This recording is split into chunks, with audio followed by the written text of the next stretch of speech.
morning we're going to hear the story of St. Francis, but first we have to get ready.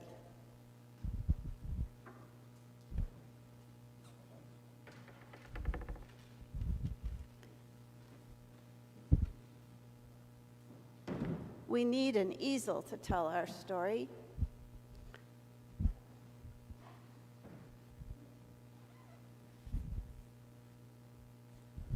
And the flannel board, because it's a big story.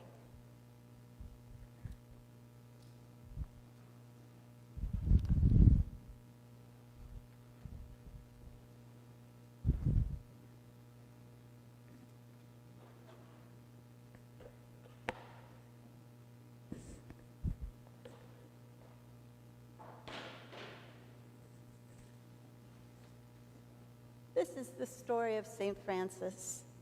St. Francis lived a long time ago in a place that we now call Italy. But when St. Francis lived in Italy, it was not one big country. It was kind of lots of small countries. St. Francis lived in a town there with his family.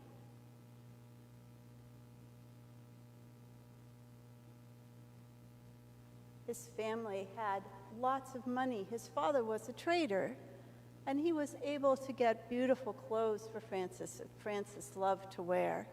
He and his friends would go out and do lots of fun things. Francis really didn't have to worry about anything because his father was wealthy, and he was happy to give Francis whatever he wanted. Francis and his friends used to pretend they were soldiers, and they would fight battles with their swords. But then one day, a real battle happened. People from a neighboring town wanted to take over theirs, and they started a war. Pretty soon, Francis had to go and be a soldier. He was really excited. He thought that would mean he would get to fight real battles. He thought it would be wonderful, but it wasn't. Pretty soon, Francis was captured, and they put him in a dungeon. It was horrible. It was dark and dirty, and no one could come and see him. He felt lost and lonely. He felt like he would never see his family again. It was dirty and wet, and the only company he had were the mice and the rats that used to come in. Some days he would get food, but some days he didn't. He wasn't even sure he'd live through that time. But finally, the war ended and he got freed. When he got home, though, Francis didn't feel like the same person. He felt really different. He felt like the things that were important before were not important now. He felt he needed to change. So what did he do? He started taking care of people who were sick and needed food.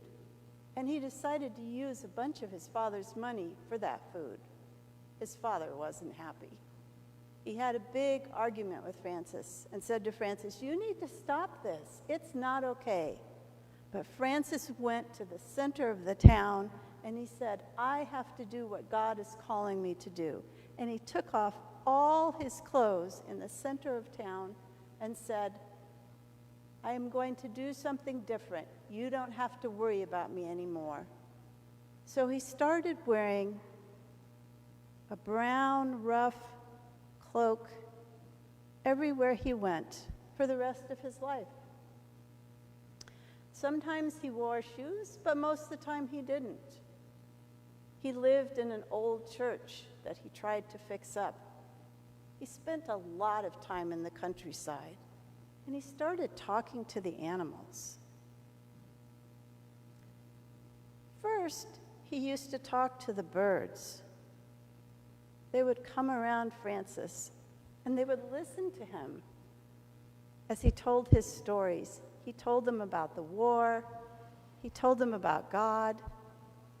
And they liked Francis.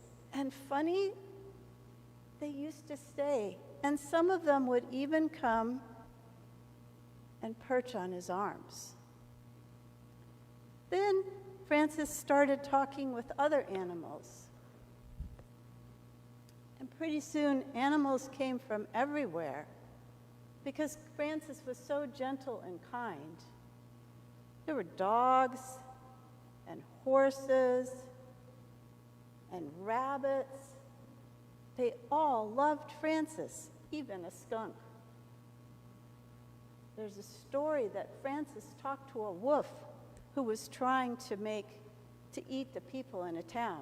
He told the wolf it was not okay. And the wolf listened, and he promised Frances he wouldn't eat any more people if the people would feed him. And that's what happened. Frances even liked the fish of the seas, and they came to see him too. Frances watched and listened, and he began to believe that all things were connected. Not just the animals, but the trees and the plants. Everything came together. Frances saw it as one grand connected web. All the people, all the trees. Frances even thought the sun and the moon were part of this. But especially, Frances thought the people were a part of it. All kinds of people. Every people. They were all connected. All these living things were connected together. Frances was amazed and happy. And he wanted to tell everybody about how all these living things belonged together and how the most important thing was that we should take care of each other and respect each other and all the things in this world. He said that's what God wants us to do, to care for everything and each other and know that we're all connected. Nobody really can live alone. And that's what Frances did. Pretty soon people started to follow him, and they follow him even to this day, living a life like he suggested, thinking about other people and caring for other people. It's something we can do too, to care for each other, to care for the whole planet, all the things living on it. He said we're all connected, and we all come together to thank God for all that God has given us. That's the story of St. Francis. I'm glad you could be a part of it today.